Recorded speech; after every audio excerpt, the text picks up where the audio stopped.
I never thought I'd be the kind of person to write something like this online, but lately I can't sleep without my mind replaying every single thing that happened. Sometimes I think if I put it somewhere, out of my body, out of my head, it might finally stop echoing. Maybe someone will read this and see their own mistakes in it, or maybe they'll just think I'm pathetic. I don't really care anymore. I just need to tell it. I met Daniel when I was 23, fresh out of college, and working as an assistant in an architecture firm downtown.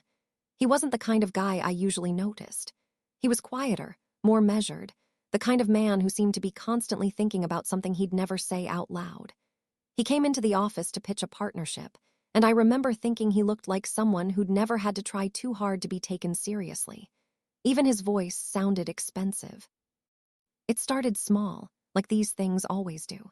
A coffee after a meeting, a shared cigarette on the loading dock even though I didn't smoke. I told myself it was just curiosity, that I liked the way he asked questions like he actually wanted to hear the answers. He was married. He mentioned it casually the way people mention they live in a certain neighborhood, like a simple fact that didn't need to mean anything. I told myself I wasn't interested. I told myself I wasn't that kind of person. But you don't wake up one morning and decide to cross a line. You just keep walking closer until your toes are touching it, and then one day you look down and realize it's behind you. The first time he touched me, it wasn't even a kiss. We were leaving a bar after a work event, and he put his hand on the small of my back to guide me through the crowd. Just that. But it felt like something electric, like my skin was betraying me. Later that night, when I got home, I stood in the shower until the water ran cold, trying to wash off whatever that was. But the truth was, I didn't want to. It went on for months, long messages sent at 1 a.m., excuses about client dinners, and my phone lighting up with his name and that immediate rush of guilt I learned to confuse with excitement. I kept telling myself that he cared about me, that there was something special about the way he looked at me when he thought no one else could see. And maybe there was. But now, looking back, I know that wasn't love. It was need. It was loneliness dressed up as passion. His wife found out on a Tuesday. I'll never forget that day because it was raining so hard that the city felt smaller, like all the noise had been pressed down into a single, heavy sound. He didn't call me, he didn't text. He just disappeared. The next morning, he showed up outside my apartment building, soaked through, eyes red, saying it was over, that she'd left, that he didn't know what to do. And even though I should have felt something like vindication, all I felt was panic. Because I knew in that moment that if he could do it to her, he could do it to me. But I let him in anyway. For a while, we tried to pretend it was worth it, that our wreckage could somehow be rebuilt into something beautiful. I moved into a new apartment closer to his, and we'd spend nights cooking dinner like a normal couple, pretending we weren't built on someone else's heartbreak. I kept waiting to feel safe with him, but it never came. Every time his phone buzzed, I froze. Every time he came home late, I imagined a version of me sitting somewhere else, checking her own phone, waiting for him the way I used to. 6 months later, I found out he was cheating again. Not with someone new, with her, his wife, the one who had left him, the one I had replaced. When I confronted him, he didn't even deny it. He just said, "You don't understand, she's my family." And that's when I realized it, that I was never meant to be anything more than an intermission in someone else's story. I thought I was the ending, but I was just the pause.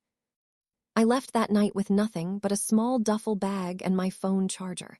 I didn't even cry until I got to the train station, surrounded by strangers who looked at me like I was something fragile they didn't want to touch. I kept thinking about her, his wife, and how, in some twisted way, I had become her. That was 2 years ago. I wish I could say I've made peace with it, that I've forgiven myself, or even that I've stopped missing him. But grief doesn't move in straight lines. It loops back, sneaks up, whispers when you least expect it. Some mornings, I still wake up and reach for the phone, half expecting his name to light up the screen. Other days, I go entire afternoons without thinking of him, and when I realize it, I feel both proud and ashamed. There's a kind of silence that follows love like that, a silence that hums beneath everything else. It's not the absence of noise, it's the memory of it. The echo of everything that was said and everything that never was. If you're reading this because you're where I was, because you're standing at the edge of something you know could destroy you, please just step back. I promise you it's not worth it. You won't win. No one does. I used to think love was about finding someone who made you feel alive. But now, I think it's about finding someone who lets you feel safe enough to be ordinary. There's nothing romantic about chaos. There's nothing beautiful about breaking someone else just to feel whole. And if you do it anyway, if you go through with it, if you touch the fire, I hope you remember this. Sometimes the burn never really heals. You just learn to live around it. A year after Daniel, I thought I was finally okay. Not great, not healed, just functional. I'd learned how to fill my days again. I joined a pottery class. I bought plants I didn't kill. I stopped checking his social media and stopped drafting texts I'd never send. It's funny how healing doesn't look like one big moment. It's 1,000 small choices you make every day to not look back. But every once in a while, I'd have these dreams. Him standing in my kitchen, asking if I'd missed him, and I'd wake up with that old familiar ache like nothing had changed. Then came Alex. He worked in my building, not in my office, but we kept bumping into each other in the elevator. He had this easy kind of warmth, like everything he said was part of some inside joke you wanted to be in on. He was Daniel, and that was exactly why I let myself talk to him. It started harmlessly enough, coffee runs, grabbing lunch when we both forgot to pack something, texts about work that slowly turned into texts about everything else. He made me laugh again, really laugh. That ugly, unguarded kind of laugh that shakes something loose inside you. For the first time in a long time, I felt like maybe I wasn't broken. Maybe I was someone worth being seen again. We started dadding quietly. He'd come over after work and we'd cook something simple. Sit on the balcony with a bottle of wine and talk about nothing and everything. He listened, but he didn't press. I never told him about Daniel, not the full story. Just said I'd been through something complicated, and he nodded like he understood. I think he did, in his own way. Months went by like that, soft and easy. I remember one night, he asked me what I wanted most in life, and I said, peace. He smiled like he thought it was a joke, but I wasn't joking. I was so tired of the chaos I used to mistake for passion. But peace has a way of feeling too quiet when you've lived in noise for too long. And that's where I started to mess it up. When things were good, I couldn't believe it. I'd wait for the other shoe to drop. I'd scroll through his Instagram likes. I'd test him with small things, pretend I didn't care about something important just to see if he'd notice. He always did, and he always forgave me. But deep down, I was looking for proof that he'd hurt me eventually, because then at least I'd be right about what I'd come to believe. That love always comes with a bruise. Then one night, he left his phone on my coffee table while he went to take a shower. It buzzed once. A name I didn't recognize. My hands moved before my brain did. I opened it. Just a message from his sister about dinner. That's it.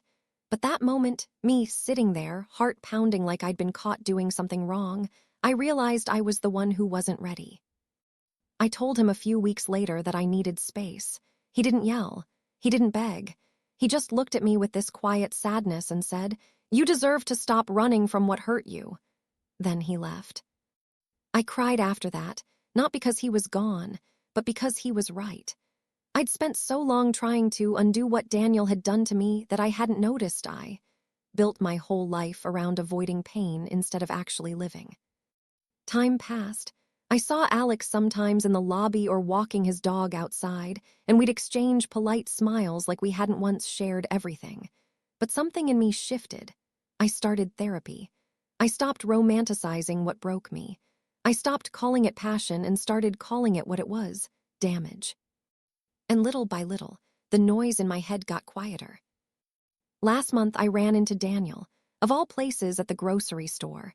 He looked older, softer around the edges. He smiled like we were old friends, not people who had destroyed each other.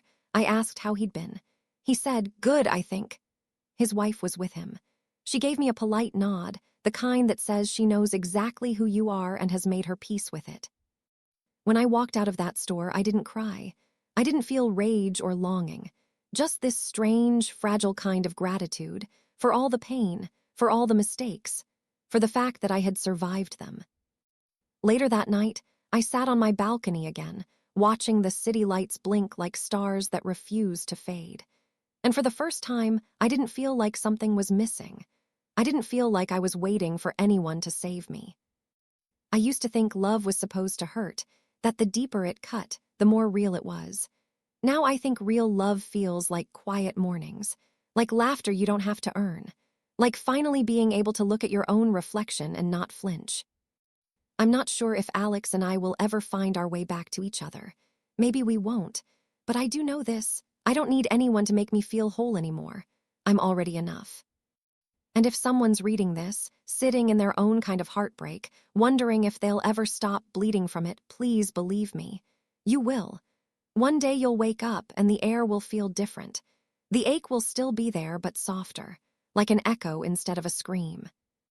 That's how healing starts, not with forgetting, but with forgiving yourself for believing that love and pain were ever the same thing.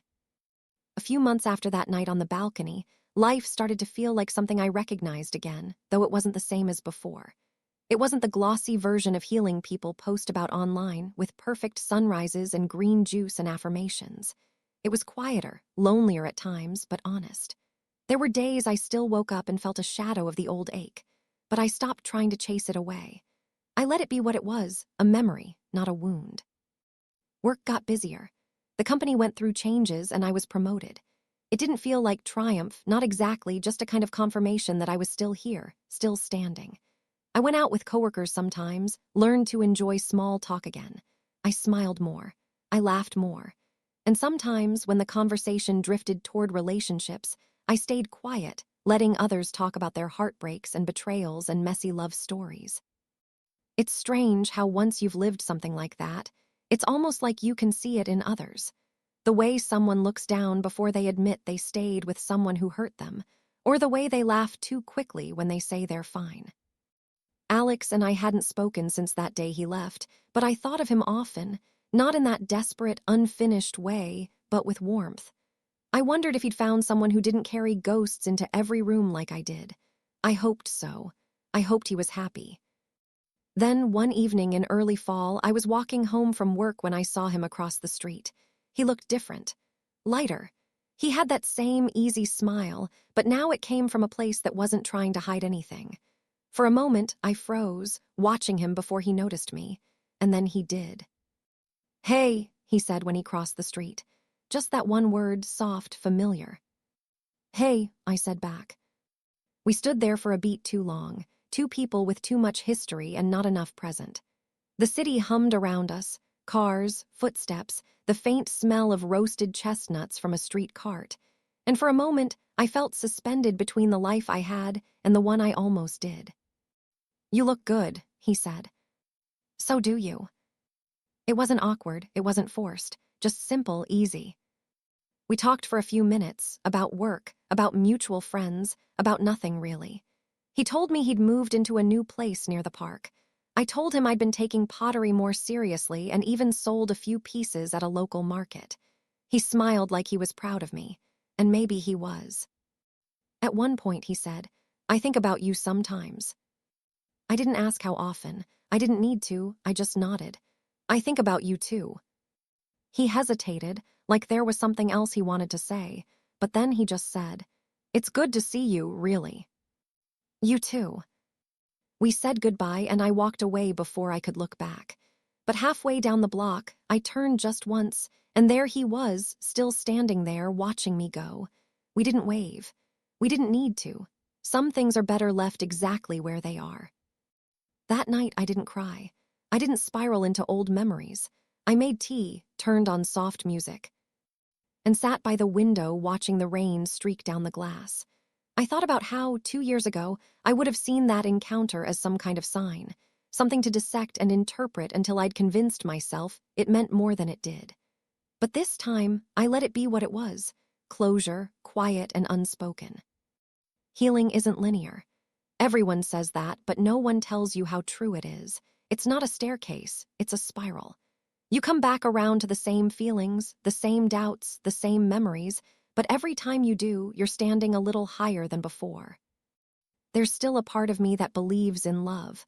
Not the kind that consumes you, but the kind that steadies you. I want the kind of love that feels like exhaling, like coming home to yourself. Maybe that's naive. Maybe it's hope. I'm not sure there's a difference anymore. Sometimes, when I pass the little cafe Alex and I used to go to, I still glance inside. Not because I expect to see him there, but because it's a reminder of the version of me that once believed love had to hurt to mean something. I think she'd be proud of who I've become. I've learned that forgiveness isn't about excusing what happened. It's about giving yourself permission to move forward. It's choosing not to live in the moment you broke. I forgave Daniel. I forgave myself. And maybe, in some small way, I forgave the part of me that once mistook chaos for passion. The city keeps moving, indifferent and alive, and so do I. I don't know where this story ends, or if it ever really does. But for the first time in a long time, I'm not afraid of the quiet. It feels like peace. A few weeks after seeing Alex on that rainy evening, I found myself thinking about the idea of closure again. It's one of those words people use too casually, like it's something you can order off a menu or check off a list. But I've learned closure isn't an event, it's a decision. It's waking up one morning and realizing you're done replaying old stories. You stop picking at the wound, not because it doesn't hurt anymore, but because you've finally accepted that pain doesn't equal meaning. One night, when the city had that quiet hum it only gets in winter, I found myself scrolling through Reddit again. It had been ages since I'd read those late-night confession posts, the ones where strangers spill their hearts into a comment box, begging the internet to tell them what to do. I used to devour them. I wanted to understand why people made the choices they did, how they justified their betrayals or forgave them. But now, reading them felt different. I didn't feel the urge to judge or diagnose. I just felt empathy, raw, simple empathy. And then, almost without thinking, I started typing my own post. I didn't plan it. I didn't outline it. I just started writing, like the words had been waiting somewhere inside me for permission to leave. The title was simple. I learned that love doesn't have to destroy you to be real. And then I wrote everything. About Daniel and the night I found out. About the affair that tore through my world. About Alex and the messy, beautiful, broken thing that grew between us. About how love and grief can live in the same breath. About how healing doesn't always look like moving on. It sometimes looks like standing still until you finally feel ready to take one small step forward. I didn't name names. I didn't dramatize it. I just told the truth as best I could. When I hit post, my hands were shaking. It felt like handing my heart to 1,000 faceless strangers. But then, the comments started coming in. People said things like, "I needed this today. I'm going through something similar, and this gave me hope. Thank you for writing this. It feels real." And that word, real, hit me harder than I expected. Because that's all I ever wanted, really. For my story, my pain, my mistakes to mean something, to be real. The next day, I checked again. The post had thousands of upvotes. People were sharing it, quoting parts of it, discussing it in the comments. One woman wrote, "It's like you reached inside my chest and wrote down everything I couldn't say." That comment made me cry. Not the messy, broken kind of crying, but the soft, releasing kind. The kind that feels like exhaling after holding your breath for too long. It made me realize something else, too.